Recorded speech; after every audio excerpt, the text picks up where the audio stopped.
Hello বন্ধুরা, আজকে Friday তো আমার মাকে বললাম কিছু স্পেশাল কিছু বানাও আজকে দুপুরে মেনুতে কি কি খাবার ছিল ওইটা জানতে চাইলে পুরো ভিডিওটা দেখতে হবে।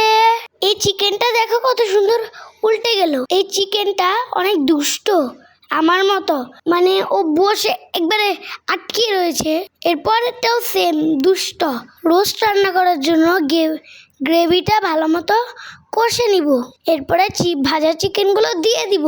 আজকে কি মজা হবে, আজকে অনেক মজা হবে। আর মেনুর ভিতরে আরেকটা মজার জিনিস আছে, কোকা কোলা। আমি এমনিতে কোকা কোলা খাই না, তো আমার মা বাবা হেভি জিনিস খেতে দেয়। আর অন্যদিকে মাছগুলা ঝোলের ভিতরে সাঁতার কাটছে, আর সাথে ধনে পাতাগুলা ওদের উপরে যে মজা করছে। মাছের রেসিপিটা দেখাতে মনে নেই, কিন্তু মাছটা দুর্দান্ত মজা। রোস্টটা পুরোপুরি রেডি। তাই আমার মা ডিঙ্কা চিকা করতে করতে বারিন্দায় যেয়ে ছবি তুললো। আমার মা লো পড়ছিল। টুকুস বাবা, তুমি তো এই কথাটা বললে না।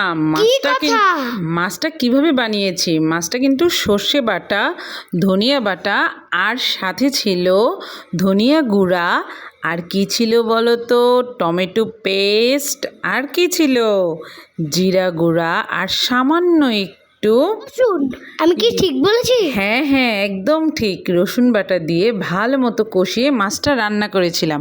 আর বাবা, এই তো তোমার প্রিয় ডিম। তুমি যদি পোলাওর সাথে ডিম না খাও তাহলে কি হয়? এর জন্য ডিমগুলোকে একটু সিম্পলভাবে জাস্ট একটু পেঁয়াজ ভেজে, ডিমগুলোকে ভেজে নর্মালভাবে প্রেজেন্ট করলাম। ওয়াও, কিন্তু আমার অনেক মজা লাগলো এগুলো দেখে। সেম পাত্রেই পোলাও বসিয়ে দিব। সাইডে জল গরম করা ছিল, যাতে তাড়াহুড়া করে আমি পোলাওটা নামিয়ে নিতে পারি, গরম গরম পরিবেশন করতে পারি। এ তো বাবা, যাও তুমি শাওয়ারটা সেরে নাও, আমি খাবারটা রেডি করছি। ঠিক আছে মা, কিন্তু মা তুমি জলটা কেন গরম করেছ? এটা পোলাওর সাথে দেওয়ার জন্য, যাতে পোলাওটা তাড়াতাড়ি সিদ্ধ হয়ে যায়। ওকে, বাই বাই, এখন খাওয়ার পালা।